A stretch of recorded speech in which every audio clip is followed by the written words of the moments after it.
রাজ্যে কি রাষ্ট্রপতি শাসন জারি হয়ে গিয়েছে? রাষ্ট্রপতি শাসনের মধ্যেই কি এবারে ২৬-এর নির্বাচন হতে চলেছে? অন্তত নির্বাচন কমিশন পুলিশ প্রশাসনে যে রদবদল শুরু করেছে তা দেখে কিন্তু এমনটাই মনে হচ্ছে। তবে আমরা আমাদের জেনারেশনের ছেলেমেয়েরা নিঃসন্দেহে ভাগ্যবান হবে যে আমাদের বোধহয় এটা অপ্রাপ্তি ছিল, সেটাও প্রাপ্তি হয়ে যাবে, যে রাষ্ট্রপতি শাসন বিষয়টা কি হয় সেটাও জানা হয়ে যাবে। কারণ দেখুন, আমরা পূর্ণগ্রাস সূর্যগ্রহণ দেখেছি, সুনামি দেখেছি, করোনার মতন এমন একটা মহামারী দেখে ফেলেছি, আরো অনেক কিছু দেখেও সহ্য করেও রয়েছি, লড়াইটা চালিয়ে যাচ্ছি, জীবনের লড়াইয়ের কথা বলছি আমি। আর এবার রাষ্ট্রপতি শাসনটাও যদি কপালে থাকে দেখে নিতে পারবো। হ্যাঁ, এর মধ্যে অবশ্য ওই ২০০২-এ গুজরাটে যেটা হয়েছিল সেটাও শুনেছি। তখন খুব বেশি বয়স হয়নি, ফলত প্রত্যক্ষ সেভাবে করিনি।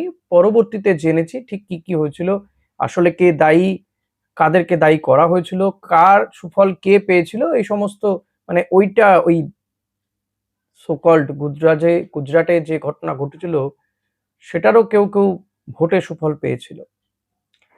তো আমি সেটা বলতে চাইছি না, আপনারা বুঝতে পারছেন, কারণ ইউটিউবে আবার অনেক কিছু বলা যায় না, কিছু কিছু শব্দের আবার থাকলে, উচ্চারণ থাকলে কাঠি করে দেবে, ওখানেও কাঠি করার লোক বসে আছে বা এআই বসে আছে। যাই হোক, তো আমার এই চ্যানেলে আপনাদেরকে স্বাগত। আজকে এই বিষয় নিয়েই আলোচনা করব যে এই নির্বাচন কমিশনের এই পদক্ষেপ দেখে আপনার কি মনে হচ্ছে। আমার যেটা মনে হচ্ছে সেটা তো আমি জানাবো। এর পরেও কি এই নির্বাচন ফ্রি অ্যান্ড ফেয়ার হবে? এই নির্বাচনকে বলতে পারবেন ফ্রি অ্যান্ড ফেয়ার? নির্বাচনে কি তৃণমূল কংগ্রেস জিতবে নাকি বিজেপির পাল্লা ভারী হবে? সেটা নিয়ে আজকের এই ভিডিওতে আলোচনা করব। ভিডিওটা পুরো দেখবেন। ভালো লাগলে লাইক, কমেন্ট, শেয়ার করতে ভুলবেন না। ভালো না লাগলেও বলবেন যে কেন ভালো লাগলো না, একটু বললে আমার সুবিধা হয়। আর অনেকেই দেখছেন ভিডিও, অনেক মানুষের সাড়া পাচ্ছি, কিন্তু প্লিজ একটু সাবস্ক্রাইব করে দেবেন, এটার জন্য কোনো পয়সা লাগে না। সাবস্ক্রাইব করলে, লাইক করলে আমি অনুপ্রাণিত হই, আরো ভিডিও করার ইচ্ছা জাগে। ভিউ না হলে, লাইক কমেন্ট না পড়লে ভিডিও করতে ইচ্ছে হয় না।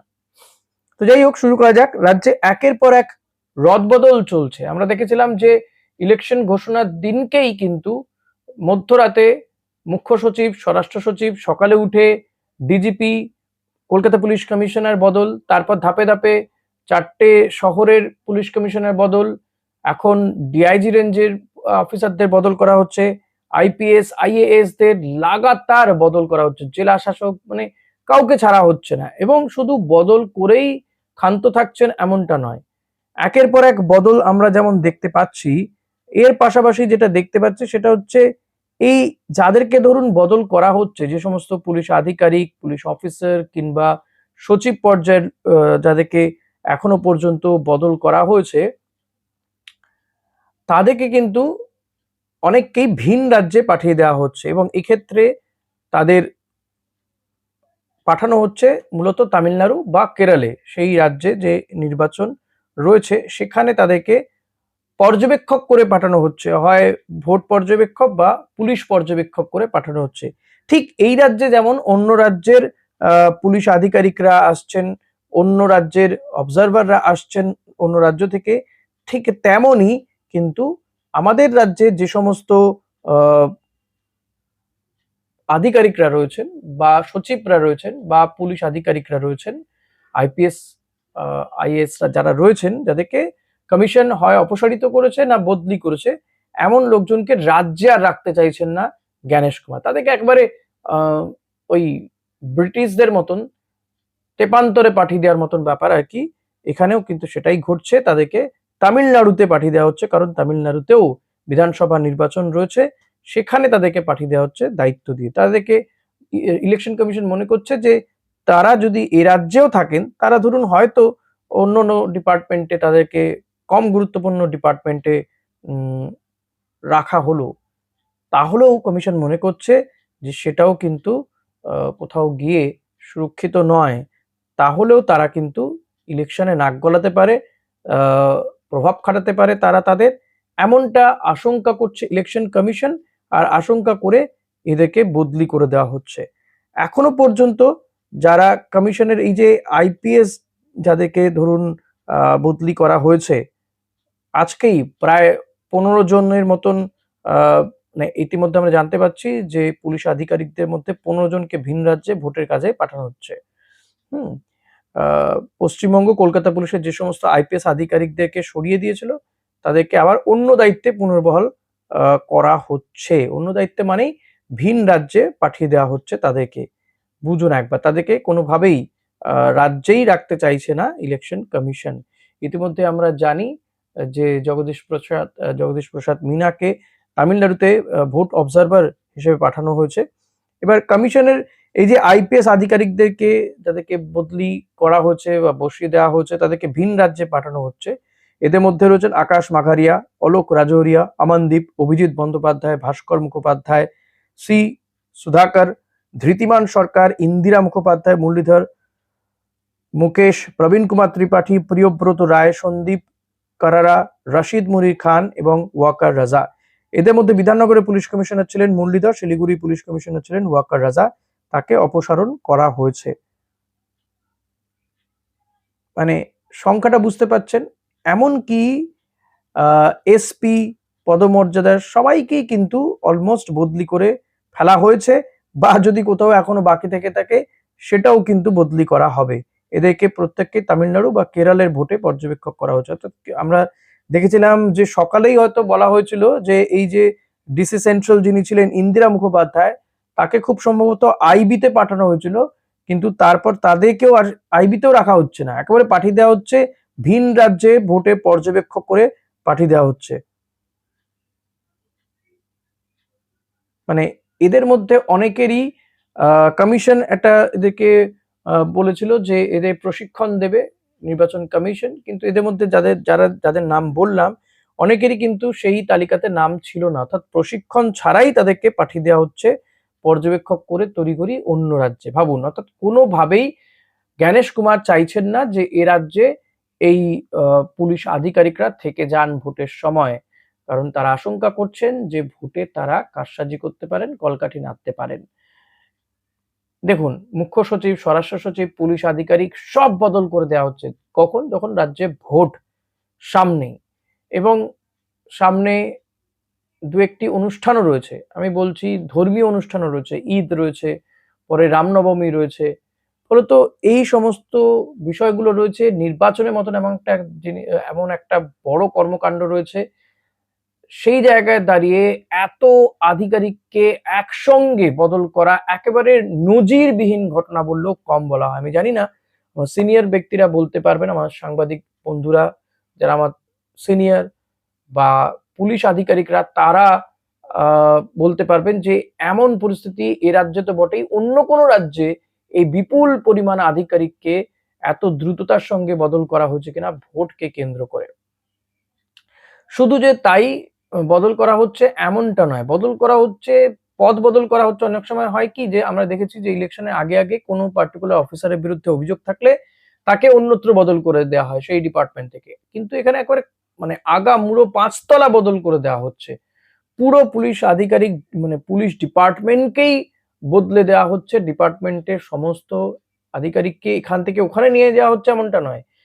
যাদেরকে অপসারিত করা হলো বা বদলি করা হলো, মানে বদলি হচ্ছে না, রাদার অপসারিত করা হচ্ছে, বদলি করা হচ্ছে তো একেবারে অন্য রাজ্যে, ভিন রাজ্যে নিয়ে যাওয়া হচ্ছে, তামিলনাড়ু, কেরালাতে নিয়ে যাওয়া হচ্ছে। ফলে তো বুঝতেই পারছেন যে কি ধরনের কাজ চলছে ইলেকশন কমিশন, এবং ভোটের আগে রাজ্যপাল পরিবর্তন করে ফেললো কেন্দ্র। এটা করে আলটিমেটলি কিন্তু চাপ বাড়ানো হচ্ছে তৃণমূল কংগ্রেসের ওপরে। দেখুন, এতগুলো বছর ধরে তৃণমূল কংগ্রেস ক্ষমতায় রয়েছে, 15 বছর হয়ে গেছে। 2011 সালে বামেদেরকে তারা হারিয়ে, বামেদের 34 বছরের যে শাসন, সেই শাসনের অবসান ঘটিয়ে তৃণমূল কংগ্রেস এসছে। কিন্তু সেই 2011 নির্বাচনও সামনে থেকে প্রত্যক্ষ করার সুযোগ হয়েছিল, তখনও কিন্তু এই বিপুল পরিমাণ আধিকারিক বদল, পুলিশ প্রশাসনের বদলি দেখা যায়নি। এই বিপুল পরিমাণ বদল কিন্তু হয়নি।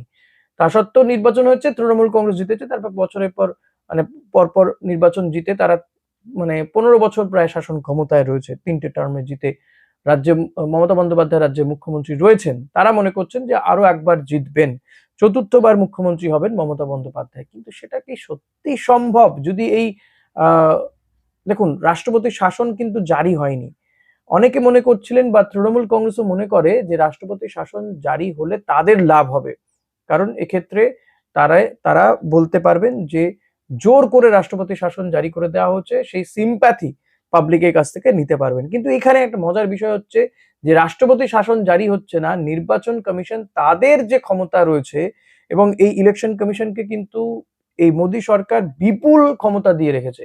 তো তারা তাদের ক্ষমতা বলে সমস্ত আধিকারিক অফিসারকে পরিবর্তন করে ফেলেছে। হ্যাঁ, এটা ঠিক মমতা বন্দ্যোপাধ্যায় গতকালই একটা আশঙ্কা করেছেন যে এই সময় যদি বড় কোনো ঘটনা ঘটে, দুর্ঘটনা ঘটে, তার দায় কিন্তু তার নয়, অর্থাৎ মুখ্যমন্ত্রীর নয়, কমিশনের দায় হবে, এমন একটা আশঙ্কার কথা তিনি বলেছেন। এখন তিনি কি মিন করতে চেয়েছেন দেখুন, আমি আশঙ্কা বুঝেছি, আপনি অন্য কিছু মিন করতে পারেন।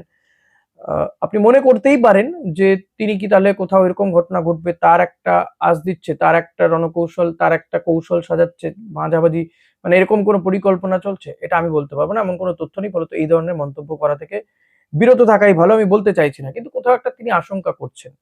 আর এটা পুলিশ প্রশাসনে এইভাবে রদবদল হলে তো এটা আশঙ্কা যে কারোরই হতে পারে।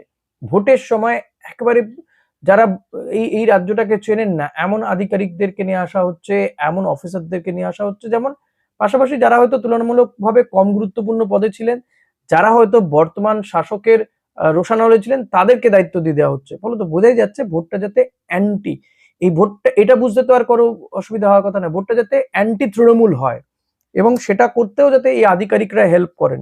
এই ক্ষেত্রেই মমতা বন্দ্যোপাধ্যায় বলছেন যে এইগুলো করে আলটিমেটলি কি করা হচ্ছে, এ রাজ্যের মানুষকে এক তো এসআইআর করে বাদ দিয়ে দেওয়া হচ্ছে, প্রায় 1,20,00,000 মতো নাম এখন, মানে 63 লক্ষ বাদ গেছে, 60 লক্ষের ওপরে হচ্ছে বিচারাধীন, তারা রয়েছেন, প্রায় 1,20,00,000 মতো নাম বাদ গিয়েছে, যারা ভোটাধিকার প্রয়োগ করতে পারবেন কি পারবেন না সেটা নিয়ে এখনো দোলাচল রয়েছে। পাশাপাশি এই আধিকারিকদের বদল করে আলটিমেটলি ভিন রাজ্য থেকে ভোটারদেরকে ঢোকানো হবে বিজেপিকে ভোট করানোর জন্য, বিজেপিকে সুযোগ করে দেওয়ার জন্য। এই সময় কিন্তু তৃণমূলের মধ্যে কিন্তু একটা আশঙ্কার কথাও শোনা যাচ্ছে, তাদের মধ্যে কেউ কেউ কিন্তু এখন, আমরা যদি একটু কান পাতেন তাহলে বুঝতে পারবেন, কেউ কেউ কিন্তু আশঙ্কায় রয়েছেন যে তারা ফিরতে পারবেন তো, কারণ যেভাবে প্রশাসনের রদবদল করা হয়েছে, দেখুন এতগুলো বছর তৃণমূল কংগ্রেস ক্ষমতায় আছে, কোথাও রিগিং হয়নি, বুথ জ্যাম হয়নি, ভোট মানে অবৈধভাবে ভোট হয়নি এমনটা কিন্তু নয়।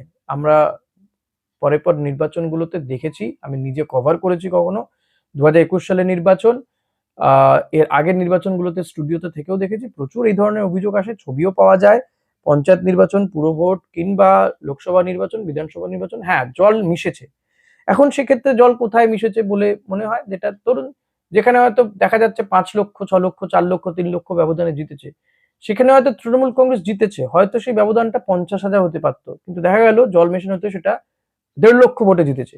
যেখানে হয়তো 2 লক্ষ ভোটে জিতেছে, সেখানে জল মিশিয়ে হয়তো 5 লক্ষ ভোট হয়ে গেছে। এই ভোটার তালিকাতেই দেখা গেছে কত মৃত ভোটার ছিল, তাদের ভোট পড়ে যেত।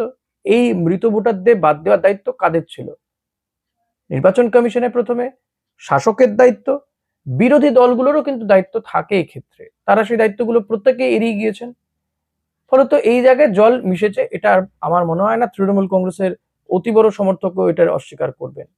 কিন্তু এতদিন সাধারণ মানুষের কি তাহলে ভোট পায়নি তৃণমূল? আমার তো মনে হয় না। যদি তাই না হয় 215টা আসন পাওয়া সম্ভব নয়, যদি তাই না হয় তাহলে বামেদেরকে ক্ষমতাচ্যুত করা যায় না। সাধারণ মানুষ তৃণমূলকে চেয়েছিল, চেয়েছে, ভোট দিয়েছে, এখনো ভোট দিচ্ছে, হয়তো এবারও ভোট দেবে।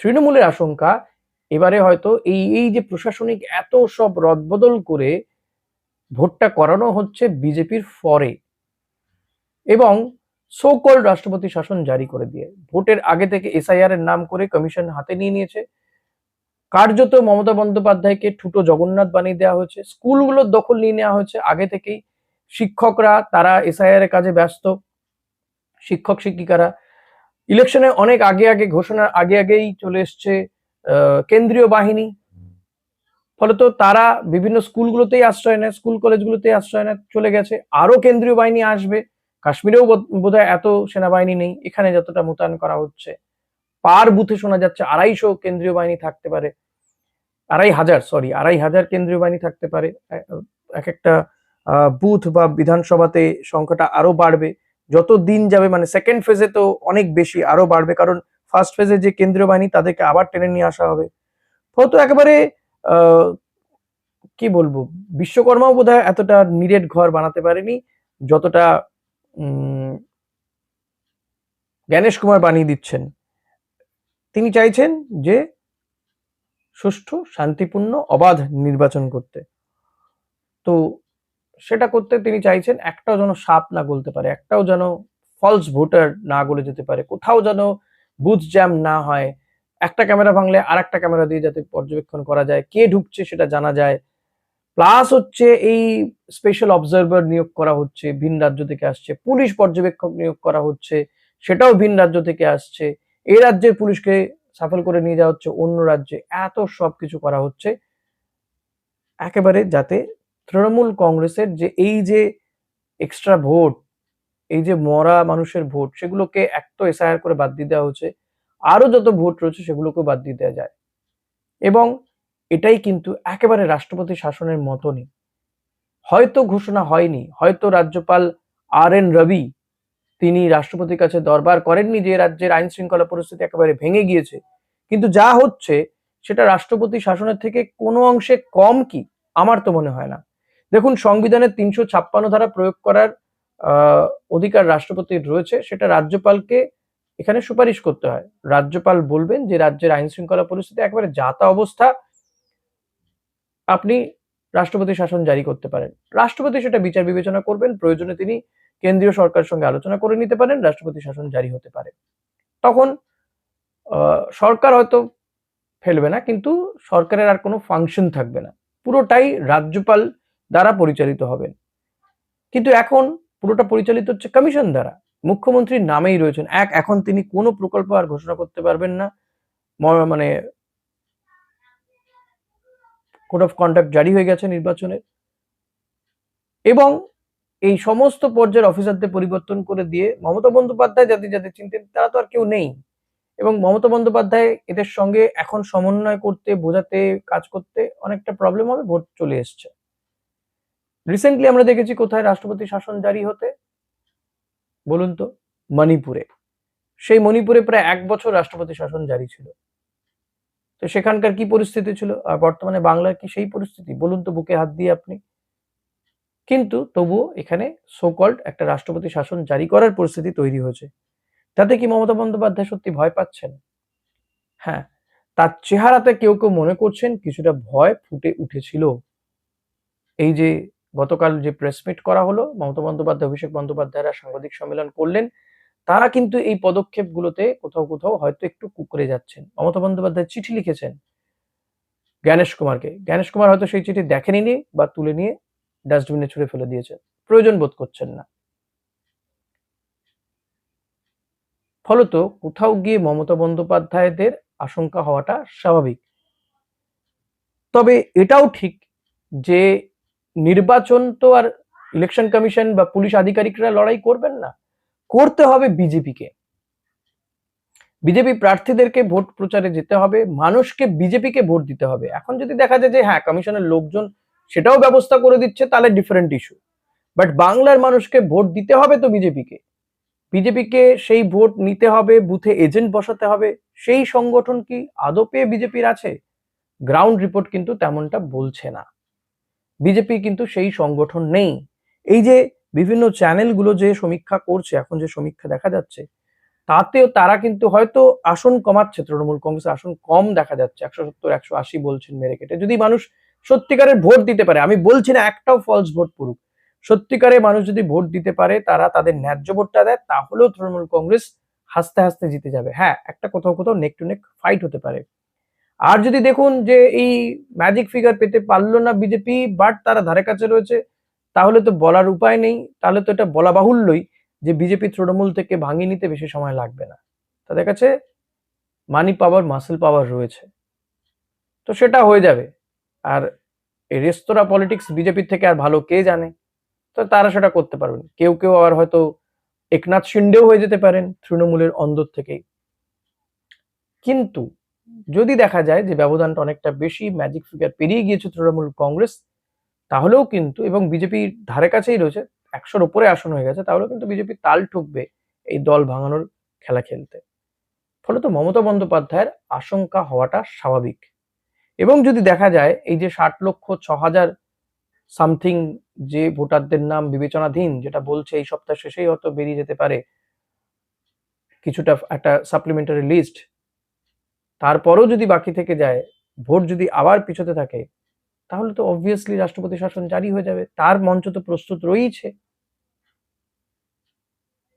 সব দিক থেকে মমতা বন্দ্যোপাধ্যায়ের আশঙ্কা হওয়াটা আশ্চর্যের বিষয় নয়। কিন্তু এর পরেও কি মমতা বন্দ্যোপাধ্যায় বা তৃণমূল কংগ্রেসকে হারানো সম্ভব হবে?